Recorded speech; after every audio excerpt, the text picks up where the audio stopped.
to the boys, Fox and Shane. Set your minds free, no locks and chains. Do what you love, roll the dice. 50-50, we cold as ice. One thing cold, but the penny turn red. Can't let that go down in my head, war gaming. Hey, what's going on, guys? Welcome to Hobby Homies. We are your weekly tabletop podcast. I am Shane, hanging out with Fox. That's me. And we've got Church in the Void. In the void. And we're just some casual wargamers who like diving into niche tabletop games and this weird thing that we call hobby in general. Yeah, we are. What are we talking about today? Great question. I'm glad you asked. This is your first time as a DM. Oh, Not wait. mine, No, yours. it's mine. So this episode is for, I just played, or I just DM'd for a tabletop game. You did. For The an Wild RPG, Sea. The Wild Sea. Oh, so good. And so this episode is for those people who maybe you've been thinking about, oh, I kind of want to DM for an RPG, but haven't just gotten into it, taken the plunge. Maybe you think about doing it in the future, or maybe you're a veteran of doing it and you've got advice you can give in the comments in the YouTube. Or we've got an RPG channel in the Discord as well. And we're just going to talk through some of the things I learned, maybe some of the questions you have. Yeah. And at the end, I've got words from a veteran, a pro, and what their advice for new DMs is as well. Awesome. Before we start, you mentioned the Discord. Yes. Links on hobbyhomies.com. Yep. You can jump in there, join up, hang out, shoot the breeze. That's it. We got all kinds of channels for all different kinds of crazy things. Yeah. So it's an RPG called The Wild Sea. It's definitely very out there in terms of its theme. Super unique. Really is. Really I got is. some things to say about that. Okay. But please. Yeah. So what's good is you were actually here last week. We dropped an episode that was why we love RPGs and why we're excited about them. Yeah. This one is a great follow-up because we actually use that love and turn that into actually doing something. Not something we do often, which is We cool. materialized it with just sheer will. Something that we're not known for. We're not renowned for that. No. So when I was preparing for this RPG, Yep. I had to balance a lot of different things because this rule book is like 200 pages. It was a girthy boy. It's a girthy boy, which is normally a great thing, but this for me was intimidating. And you know that doesn't intimidate me. No, girth never intimidates you. Never. So I was like, and it's filled with lore and how to run the mechanical side of it. Yeah. And all these different things. And we've all probably faced this battle where you might have an RPG book on your shelf where you're like, I want this to happen. Yep. And the only way this is going to happen is if I DM it, Yeah. Dungeon Master, Game Master, whatever. Yeah.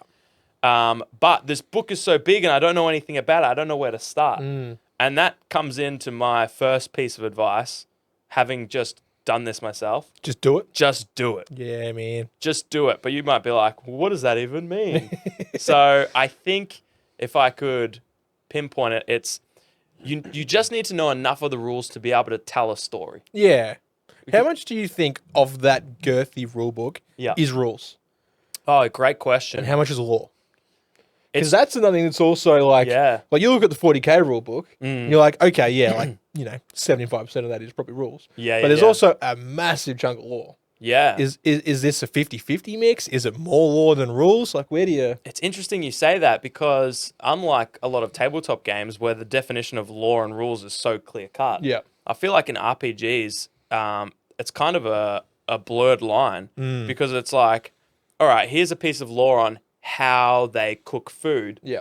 And here's how that might look in the game. So it's kind of both. It's kind of both. Yeah. So I would say mechanically, there's probably, I don't know, maybe 40 pages of rules of actual mechanics. Yeah. And then, the rest kind of sits in that. Some of it's pure lore. Here's just story. Yep. And then here's some very specific things your players might want to do. And here's how you can do that. Sure. Nice. So all in all, it's 50-50. 50-50, as all things should be. Exactly. So, I noticed that when I went into it, I was like, okay, so I need to do this, but I don't know how to do this. Yep. So I kind of ended up flicking through the book instead of being thorough because I was like, I need just a little bit of everything. Yeah. I think if you get too bogged down on like one aspect, Yeah. you'll get to a point where we'll be like, we want to go to this, and you'll be like, I don't know how to do that. Yeah, I don't know exactly. And I did watch a couple videos that was like, oh, how do I do it? And everyone said the same thing, was like, just learn enough of the rules that you can navigate stories. Yeah. So, and I actually staggered it a little bit. We'll get into it later on, but I left the whole ship concept kind of almost too difficult for you to obtain in the first session. The sailing aspect Yeah, of it? yeah, jumping on the ship and actually venturing out on the wild sea. We didn't even have a ship. I know. Until the very end. By design, yeah. Yeah. Because I knew I wanted the ship experience to be really deep, and there's so many cool things the game is about. Yeah. Piloting this ship. Essentially, it's a kind of an extra player that all of you share. Yeah, okay. In the way that it's laid out, and it's really cool, and it's such an iconic part of this game that I wanted to really do it well, and didn't feel like I could straight away. Fair enough. So I kind of staggered it. I kind of said, you don't have a ship. Part of this one shot is to get to the point where you build a ship. Yep. But I do feel like as I was writing things, I was wrestling with two different ways of running the campaign, and that was, I feel like you could be a DM and have a story to tell your players. Yep. And sort of like when you play single player video games where you're following through the story they've written. Maybe there's a couple of side quests, but no matter what, you're always brought back into the linear path of the story. Yes. Yep. I feel like that's one way to do DM, and you can write probably really interesting and cool stories for that. But it kind of pigeonholes your players a little bit. Well, but you can do that by design, right? It's like we talked about it last week, but it's like the seventh Extinction RPG we played, where it's like we're in this inescapable location. Yeah. So like you can't, you're not hurting cats. You're just keeping everyone together. Yep. Yeah. They're on that linear path that doesn't quite feel so linear because there are a few options like Rory can go and weld that leaking, cut through that leaking door. Church, you can go and throw that guy up in the roof over there. And like, there's all these different paths. So, yeah, I think you navigated that aspect of it really well. Like, it didn't feel like we were pigeonholed at all. Well, that's because I actually went more of the second approach, which is you kind of just create modules or hooks. Sure. And I guess, I kind of did land in the middle. I tried to be like, these guys could do whatever the heck they want. Yep. And so I just need to design some hooks that if you're interested in, you can follow them up and see where you guys wanted to go. So I did, I had hooks, but so for example, you met some Mothran women. Yep. In the bar that had a jar of glitter. Yep. And that has a hook and a storyline with it. Spoilers. And I'm not going to spoil anything else. But I can't pick that up and put that into, if you left and went to another island, I can't pick that hook up and make that make sense somewhere else, if that makes sense. Sure. Whereas, so that was only relevant for you guys on that island, and if you went somewhere else, I would have had to just throw away that storyline. Oh, yeah, okay. Yeah, I'm hearing what you're saying. I think if you're a DM that wants to give your players full control, I think you write more broad ideas. You could reskin it, though. You could definitely reskin it and just be like, they're just trying to discover something else on this. And there might not be Mothra and women. They could be different race or different. Yeah. With something different, like you could, I guess it's like the like a fetch quest. Yeah, exactly. It's just a different dude asking for a different ball leather or something. Yeah, it's so true. Yeah. And so I think that's all really you need. You just need to understand usually what is the character sheet. This is where I started. I printed off your character sheets and I said, all right, what do these guys got in front of them? Yeah. And how do they use these things? Because that's what's going to make your experience enjoyable. Using your character, playing your character, doing the unique things to your character to interact with the world. So I was like, I just need to learn how your stuff on your character sheet works. So what does this keyword mean? Or how do the edges work and how do the traits and abilities work? And once I learned all that, I was like, oh, this is great because now I know everything that you're going to ask about. Yeah. It's just going to be on your character sheet. Because that's all we're going to ask. Yeah, really. You don't know anything else. And that's probably a good thing, right? It's like, so if you cover all bases on their sheets, sweet. We're not going to throw any curveballs at you. Yeah, and I even said, guys, we're not going to do anything with the languages. Yep. And we're not going to do anything with the Mayas. Yep. I knew how they worked, but I just thought it would be added complication. Yeah. Whereas I'm like, let's try and tell a story together.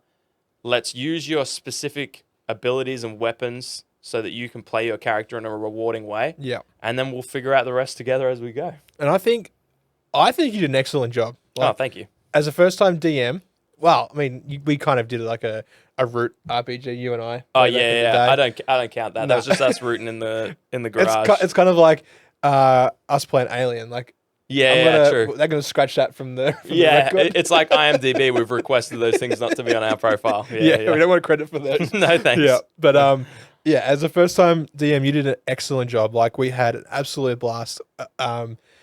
We were talking about it for days. Yeah. Even like on Monday when I got to work, me and Rory were just pissing ourselves laughing about some of the stuff that we got up to, and I think everyone felt in touch with their character. Yeah. Churchy, as an experienced RPGer, really lent into his and figured out straight away how he wanted to play his character. Do you notice Churchy always ends up with like a pacifist, intelligent character? Yeah, just a wordsmith, right? Yeah. Everything we play with him. When I do one, I'm going to give him just a brawler. Yeah, should have flipped his and Rory's characters. Yeah, just given Churchy in. Yeah. What was it? What did Rory have? A prow hammer and an ornate cannon. I'll play whatever you give me. Yeah. Yeah, I know you will, buddy. Yeah. But no, it was so much fun. Like I said, it didn't feel pigeonholed. Like, we kind of knew what we had to do. There wasn't really any moments where it's kind of like, what are we doing? Yeah. You know, like, there wasn't any boring moments. Even like all the dialogue was interesting and fun, and the characters were great. So yeah, just I know I've said it 30 times, but I'll take it 31. Thanks, man. And I think if you're the new player that's listening, or like the person who maybe wants to eventually DM, I would say, start with the character sheets. Understand everything that's on there, because the players don't know what they don't know. Yeah. And it's not like you're denying them or you're going against the law by not using it. It's just that you haven't explored that part yet. Yep. And it's actually really cool to stagger. It's almost like a slow grow with the lore. You start basic with some really general, broad themed stories that don't necessarily need to fit. Like, you could almost plug and play that story into another RPG. Yeah, for sure. And just get familiar with the characters and how they interact with the world. And then you can add some cool stuff in the next time. You go, all right, well, I'm going to take them to this place, and let's read through this section of the rules and see, all right, that's how that thing works. I'm going to add that in. So I would start with the character sheets. That's the best way, and that helped me a lot. Yeah. Because my brain was just going nutty trying to think of, like, where do I start? And once I locked that in, I felt great. Cool. The second thing I would say is don't prepare too much. Yep. Don't over-prepare. It's unnecessary. You just need enough for... I would just make those hooks. Mm-hmm. Maybe have a few key stories you want to push people into. Yep. But have hooks that you can pick up, put down, little mini quests. But also one of the biggest things that helped me was knowing my players, knowing you guys. Yeah. Because some people look for very different things in RPGs. Mm-hmm. Some people are like, I will do the whole thing, theater of the mind, combat. I don't even care if I never do combat. Yeah. Some people are like, if I'm not doing one combat every hour, I'm bored out of my brains. Yeah. And so I thought you three are probably fine to just explore the universe and do. Definitely. And I was like, there's a logistics side quest in there that I'm like, I just feel like these guys are going to be drawn to that. Yeah. In fact, I was telling Gritty throughout the week, there was one character I put in the bar that I knew Shane would be drawn to straight away because I called him Scruffy. And he's going to have logistics and security, and the lads are going to pick logistics. Yeah. So I had the advantage of knowing my players very well, because the first thing you did when I explained the bar was like, I'm going to go talk to Scruffy. You're like, I bet you are. Yes. What a surprise. Are you sure, Shane, you could do whatever you want? Yeah. I mean, Scruffy's right over there. But... I mean, Scruffy's right there, but this is the table over from you. I'm Scruffy, the janitor. And then you did it, and you and Churchy were both locked in. Well, thought the logistics was the better option. Yep. I loved Rory's approach. Scruffy was talking about the security and what that job entailed, and Rory was like, that sounds like a lot of work. I think we'll go with the logistics. Yeah. And even then, it was like gathering all the resources. There was so much there. Yeah. I just couldn't help but just laugh every time Rory's like, I want to go see Techless. Yeah. And that moment when like he was trying to leave the bar and you're like, again, I guess this is the herding cats moment that you had to face. But like, so me and Churchy, doing our thing, chatting to whoever in the bar. Talking to people in the bar. Rory's like, I want to leave. And as a good DM, you're like, okay, you can leave. Yeah. roll for Yeah. you made him roll. And Just he rolled, to leave the bar. And he rolled a 1, and you're like, your leg falls off. That just worked out. Yeah. I was fully fine for him to leave and go do his thing, but I was like, no one's rolled anything in a little while. Let's just make him roll a dice. Yeah. Get him in it, and his leg fell off. I was like, well, you spent some time trying to fix your leg while these boys are in the bar. Because and I guess that's probably a good moment to talk about the universe, right? So like, Rory was this hulking automaton. Correct. Iron giant kind of guy. Yep. Hence why his leg could just fall off. Yeah, true. He wasn't just a normal guy. Yeah, that had a horrific accident. Or leprosy. But I guess the universe, like Church and I were playing these sentient cacti, giant cacti, and it's kind of like, ordinarily, I mean, the universe is so different to everything that I know. Yeah. It was kind of a little bit hard to find my place in there. Yeah. And like, what I had in my mind of like these cacti conversing with giant moths, which is also there's just regular humans around. Yeah. It's so different. Like it worked. Everything worked. But at the start, I'm kind of like, this is weird. It's difficult, yeah. And it's so the story is it's a massively verdant, overgrown world where 300 years ago there was a massive explosion, and basically now that trees and foliage is a mile high, and life happens up top the treetops on these islands, etc. And out of that has been born lots of new races, like colonies of spiders that have arranged themselves into like a bipedal humanoid creature. That is really a colony, or like cactus, basically the cactus people. And then Rory's character, who is the spirit of something else that's bound to a hulking metal. And he's the spirit of an ectus. One of us. One of us. Your lost brother. Yeah.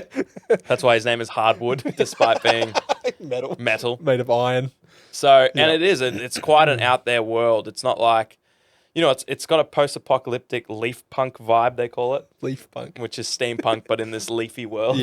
But it's so different. And it does, Dungeons and Dragons, more often than not, you're people.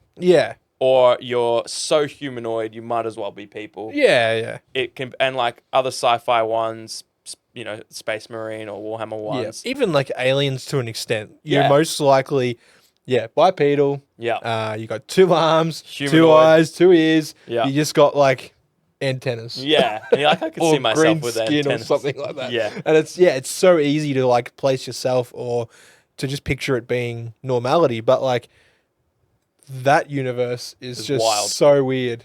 So weird. It is wild. Did you feel like you eventually found your way into the character's skin, or? I think so, but I still like, even now I think back about my character and some of the actions that I was doing. I just can't imagine a cactus walking around doing that. Sure. like we need to kill you and put you into an iron hulking iron thing. The end of the campaign is just 3 automatons walking around, old Ectus spirits. But like, like I'm obviously, we made it work and everything like that. But it's in the theater of the mind. I maybe I need to see more of the art. Maybe that I need, like, I just can't create that myself. Like I need that artwork. Like Churchy did a sketch of his character and from the last time we did it. So maybe I just need to look at more of that sort of stuff. That's it. I couldn't really describe things well. And so I was showing art at the start because I was like, how do I show, especially like Rory, who's never heard of this place. It's like, how do I show him these things, like the creatures that exist in there? But it almost needs, and it probably has like just a digital art book where you can flick through, because in the actual rule book, it's so big and clunky, and that's every 14 pages is a random picture of something. I guess that's like it's like reading a novel, right? Like it's you create these places in your mind. Mate, this is the same thing. Like, don't get me wrong, I could picture it. I just kind of feel like I might have looked a bit goofy. No, your character did look goofy. Good. No, you played your character really well. Great. I had a lot of fun watching the 3 of you interact with the world that you've kind of just been introduced into properly. Because I didn't know what to expect. The one thing that it's a tough balance, because you got to think, another thing you got to think about when you're first running this thing is, how long do you want the session to go for? because do you want it to go for 3 hours? Well, then you can't at hour, 2 hours and 30 minutes in, introduce a massive 1 hour arc No. or another hour and a half arc. You're looking to start like wrap things up. So I kind of actually organized little sections that I thought would take roughly 2 hours. Okay. And then, because there was one point where I was like, all right, guys, you're here at this stage. Do you want to continue on? Yep. And you're like, yeah, well, let's see what this thing takes us. And so they were kind of organized into like little 2 hour sections, which I thought helped me guide the session overall well. Yeah, it's so like that it didn't go- chapters. Yeah, almost like chapters. Yeah, exactly. So how many sessions did we... Sorry, one session. How many sections did we get through?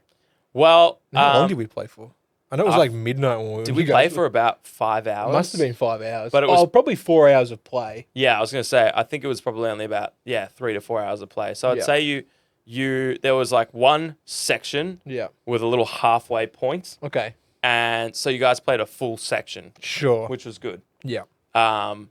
Because, I mean, I definitely had more. Oh, man, the story, I can't wait for us to finish Yeah. so that I can tell you the story that's bubbling underneath this thing Nice. that you might not ever get to, or you might go on your own merry ways. But Yeah. I just have so much fun writing lore and plot, not plot twists, but plots and things Yeah. for these games that I kind of do it for myself. And if you guys happen to find your way into these little pockets I've made, awesome. But if not, I can't wait till we finish it so I can be like, well, actually, remember that thing? And you go, yeah. Yeah. Well, this thing. Remember this thing? Yeah. Oh yeah. It's connecting. Yeah. the dots. Yeah. Yeah. So that's a lot of fun. Nice. So my recommendation, in summary of everything that we just spoke about, would be just do it. Yep. But if you need more than that, start with the player sheets. Mm-hmm. Make sure you know how your players can interact with the world. Write some hooks, relevant. Maybe write more for the starting area that you and then maybe if you want, create ways that people are pigeonholed there. Like if they start in a town and you don't want them to leave, maybe the people can't leave. Yep. They've barricaded it up because if the second you leave, there's bandit attacks. Yeah. Yeah. And so they've got to figure out how to get out of town and spend a lot of time in the town or whatever it looks like. Sure. Do that thing we discussed earlier where you create a linear path, but just do it at the start while you're getting familiar. Mm-hmm. Or just create hooks and see where it goes. Because something that I don't think you should be scared to do is invite the players into the DMing side of it. Sure. This game does this a little bit whenever you roll doubles. Yep. For your roll, which is a really Ah. interesting mechanic. That was such a cool mechanic. Where you guys decide what happens. Yeah. If Rory rolls doubles on this particular thing he's trying to do, Yep. you and Churchy go, what do we think should happen? Yeah. And you decide. Yeah. Yeah. Oh, there was so many cool moments. And I guess too, right? Like, you could make it a good thing or a bad thing. Yeah. Like, if he rolls like double sixes or whatever, you can be like, and you did this really cool thing, and and everyone clapped. Yeah. or you don't roll double ones and something really bad happens. Yeah. Like you pulverize some innocent dude to red mist. Into a red mist. Hey, that was a bad dude. That was Oh, no, wasn't it a security? It was a security guard. No, he got ganked. Oh, that's that right. guy hit Church's character, and Rory just That's obliterated him. But 2 security guards came down, saw it, was so horrified that they left. They noped it out. They noped it out. They're like, Yeah. I don't want to walk past that encounter. Yeah. What just happened? I didn't like it. Fair enough. Because I do remember there was one moment when he killed a security guard by accident. He did that a lot. Every yeah. time he shot, he was shooting his ornate cannon into a crowd of. Basically a shotgun. Yeah, a flat cannon Yeah. into a crowd of into a skirmish. Yeah. And we were like, do you want to? Because you could do this thing in the game, which is cool. You can cut your roll, Yeah. which means you make your roll worse to try and do something very specific. Mm-hmm. So I was like, well, if you want to cut your roll to try and just hit security guard, just hit the bandits, Yeah. then you can. And he was like, nah, I'll just shoot into the crowd. Yeah. That'll work out. It did though, for the most part. Yeah, overall. It didn't hit me. What do they say? The history is written by the winners, the victors. Yeah. And Yeah. you guys won. Yeah. So you can write We the were history victorious. however you like. Yep. So I have here now some tips from a veteran DMer. Lay it on me. My brain is a sponge right now. You sponge it up. I'm trying. Bro. Okay. I'm trying. The sponge is full. It needs a good ringing. Yeah.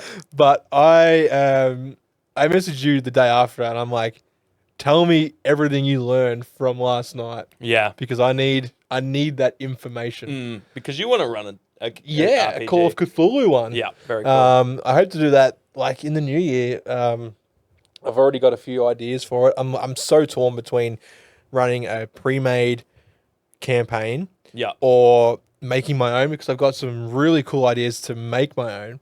But it's kind of like I don't want to just underdo it.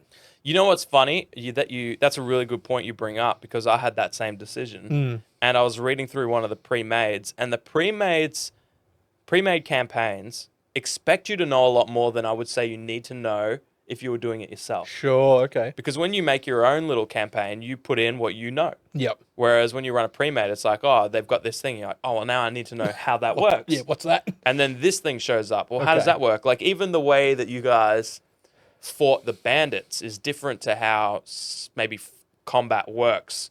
Or like the combat in the pre-mades is more specific. Sure. It's like these guys have these resistances and do this kind of damage and all that kind of stuff. Yeah.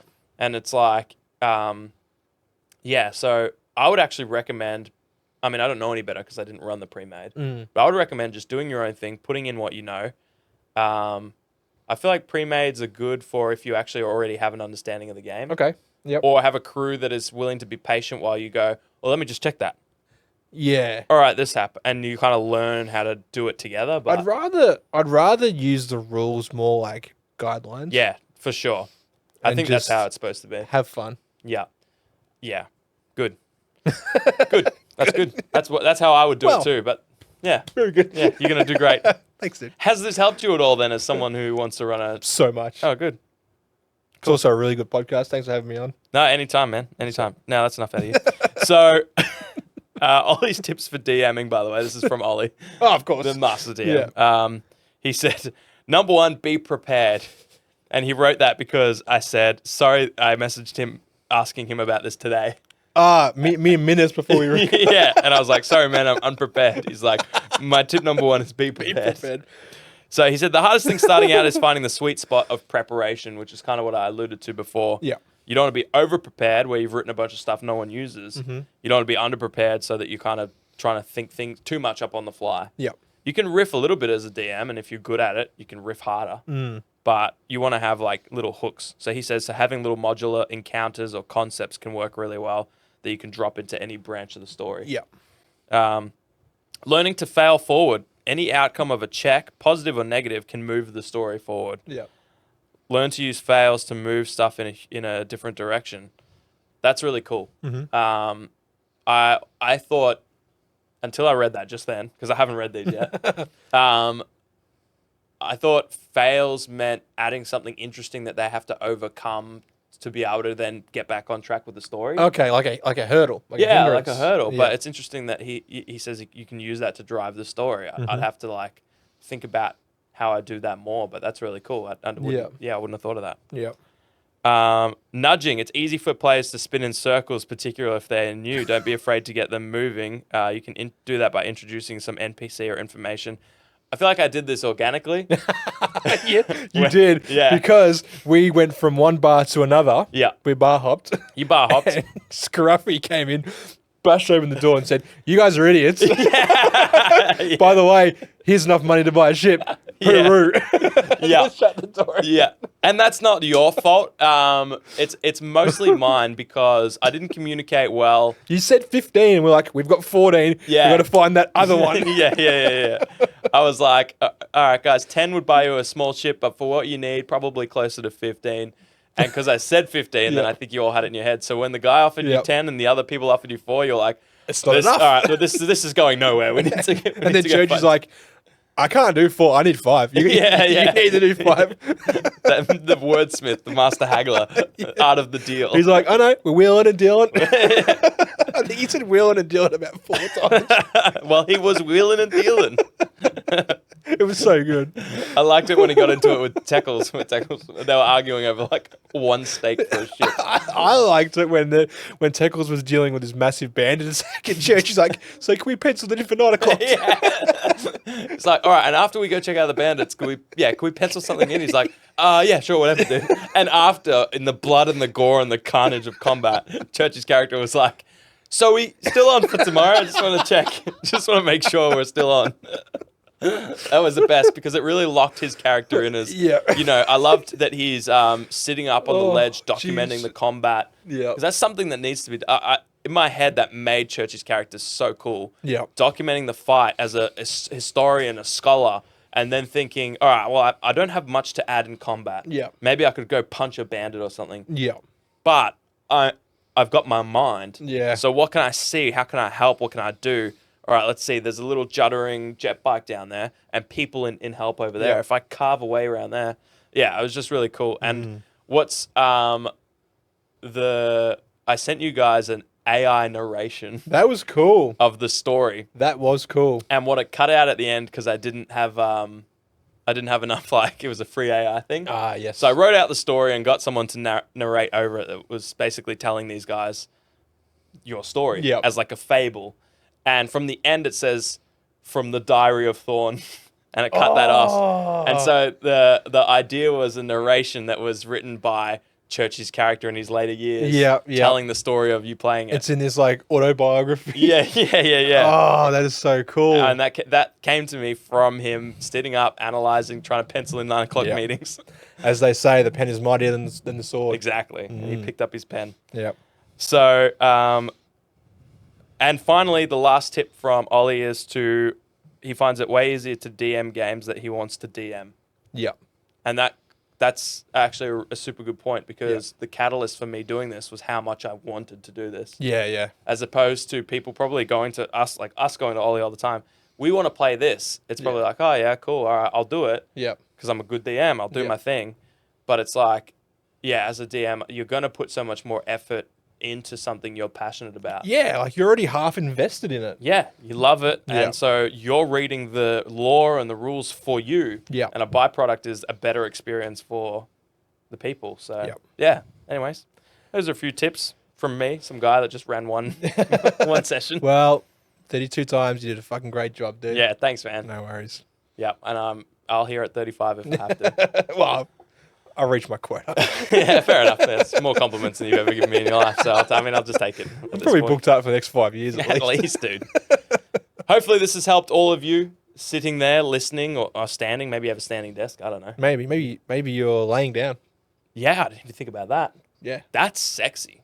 Keep doing that. It's kind of erotic. Ironic. Erotic. They said ironic. I was Ironic. like, why? I don't understand. Yeah, it is slightly erotic. So hopefully this has eroticized you into wanting to be a DM or take the plunge if you've been thinking about doing it. Yep. Is there any advice that you veterans have that you could add to? What has helped you? I'd be interested. One thing I will mention is I feel like I stumbled in 2 areas. Sure. What were they? That I forgot to mention. The first was because I didn't know the shipbuilding well enough. Okay. I wasn't able to, or maybe I should have.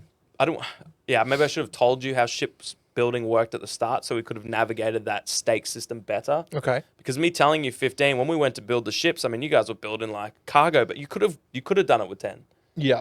The book kind of said, what you guys were trying to achieve would be like 14 to 16 stakes. Yeah.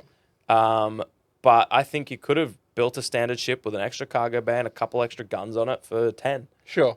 But I didn't know that because I hadn't gone through start to finish the full shipbuilding process. That's so minor. Yeah. It's a nothing. Yeah, a nothing burger. Yeah. And also the bandit attack was unplanned.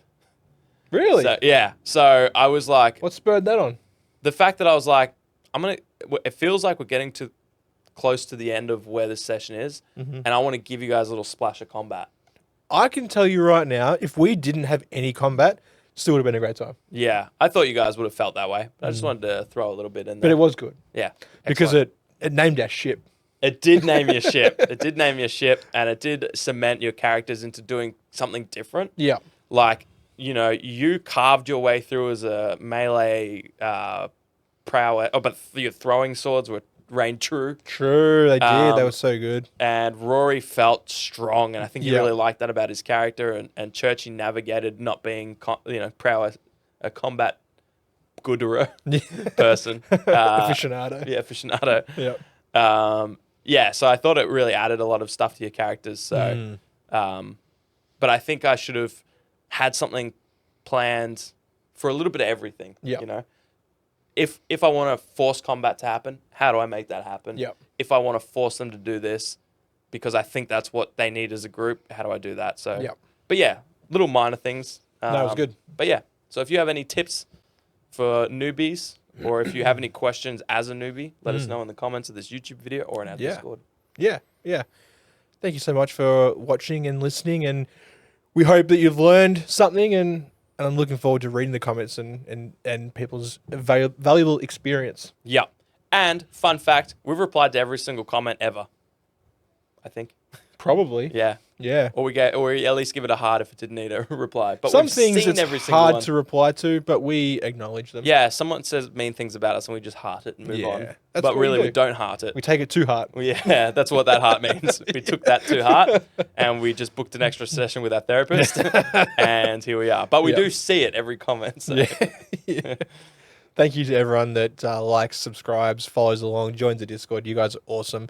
This is such an awesome community that we can share this kind of stuff with. Yeah. And I see it in the Discord too when someone's like, how do I do this? And like 10 people just jump in and be like, we're just offering advice and help and different tips and tricks and sharing knowledge. And like, yeah, it's really awesome. So it is awesome when like a newer person says something, I get a notification for it and I see it and I do some work and I come back 2 hours later, the notification's sitting there. Yeah. And I'm like, I need to hit that up. That person's asking a question. You go in, like you said. Yeah.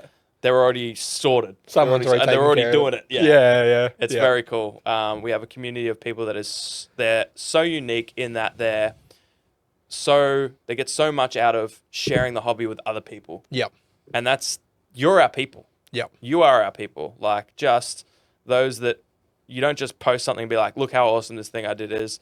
Make sure you compliment me and then I'll see you in another year or whatever. Yeah. You're invested in each other and that's just so unique, so cool. I've never seen that anywhere else. And we have the best Discord in the world. And that's a fact. That is facts. So, yep. It's getting to that time of year when things are getting busy. Holidays are popping up. they pop up. This is the Christmas season. We are working on our end of year Christmas special. Yep. So if there's any moments throughout the year that you guys want to see in the special, send me or Fox a DM with an episode and a timestamp, and we'll get that happening. I've started piecing a few things together, looking back at some early stuff, and we've grown. We've grown. Physically, right? We've consumed more calories. In both length and girth. Length and girth. So let us know. But we've also got CanCon coming up in the new year. Yeah. So any homies going to CanCon, hit us up. We'll be there. We'll be cruising around. And I hope everyone's having fun, staying safe, and we'll see you next week. Yeah, we'll see you next week. Thank you to. We're getting there, Churchy. Come on, no, it's good. hell. He's on it. Just in case, we were doing the wrap up, and he was like, "If these guys forget, they lose patrons, and therefore I don't get paid." So he's on it. This is With the checks in the mail, Churchy. Thank you to our patrons. Yes, massive shout out to these absolute legends giving us their hard-earned cash so we can sit here waffling on. Yeah, and we got a big thank you to Rescued Ruckus for jumping in on the. Sorry. Yes, MJ, Moose, Fat Boy, Tom, Numa, Burnsy, Farm Dinosaur, Hockers, Gridlock, Journeyman, Matty, Matt. And we got the OGs, Darren M, Souls, Are You Warrior, Churchy, Rad, Ollie, Penny, Don Juan Dom, Pure Blind, Jackson V, Mini Warmer, Oz Wargaming, Analog Line, Tim Smith, and Big Roach. Thank you, Rescued Ruckus. We're so sorry we forgot. We're terrible at what we do, but we love you. Yes. And that rhymes, which redeems us. It does. Right? Yeah. It's like, yeah. It's like that thing. It's the thing. We'll see you guys next week. Hooroo. Woo! Big up to the boys, Fox and Shane. Set your minds free, no locks and chains. Do what you love, roll the dice. 50-50, we cold as ice.